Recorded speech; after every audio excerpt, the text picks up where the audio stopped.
This is He Knows the Sport, bringing you that heat and that fart. Listen, folks, hear me and hear me well. As a matter of fact, hear me and hear me well. This is the Black Mamba Mentality Edition. Y'all heard Deontay Wilder. He told Tyson Fury dead ass to his face, you was on coke, dog. The first fight that I gave you brought you right back to your boxing life, dog. Let me say it again. If I didn't dish you the way that I did, you wouldn't have come back. This is the separation between a true alpha and what I call super or pure betas, dog.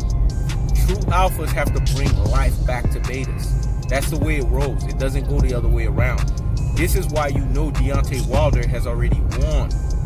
He's Sun Tzu, aka Art of War, like He Knows the Sport, bringing you that what? That heat and that fart, and keeping the foot on the what? On the next. And keeping the foot on the what? On the next. Meaning, i.e., he's 7 steps ahead of the damn game. He got in Tyson Fury's head. This is why I'm telling you guys that Deontay Wilder's living rent and space free in Tyson Fury's head and soaking up what?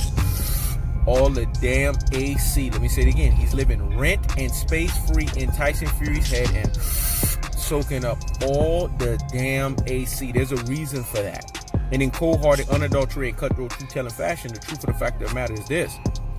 Deontay Wilder is the reason why Tyson Fury is even back into boxing.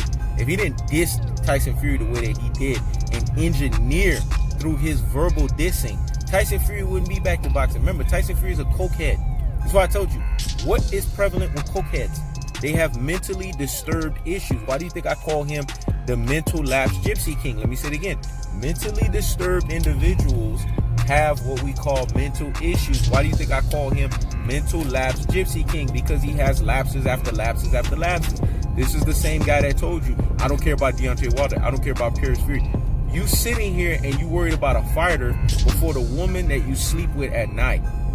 That's prevalent of living rent and space free in your head and soaking up all the damn AC. So I'm trying to tell you guys in cold-hearted, unadulterated, cutthroat, truth-telling fashion, what you guys are going to see come Saturday, which is the culmination of events, is Deontay Wilder is going to do exactly the very opposite of what he did in the beginning.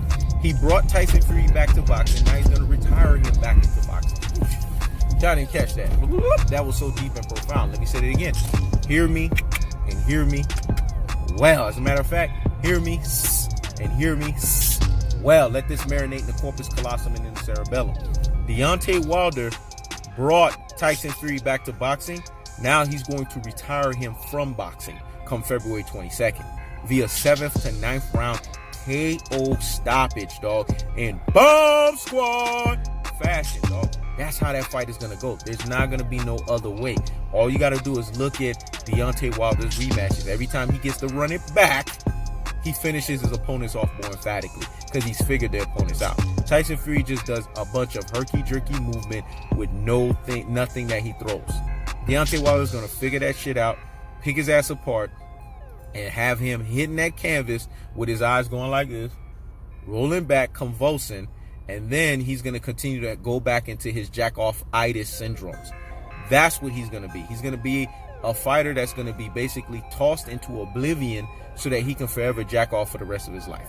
That's the truth of the fact of the matter. Once a mental lapse gypsy king, always a mental lapse gypsy king. Like Deontay Wilder said, your ass was on coke. I brought you back into boxing. Well, guess what? Come February 22nd, I'm going to retire you from boxing. In Bomb Squad fashion, dog. This is He Knows the Sport. Check it out.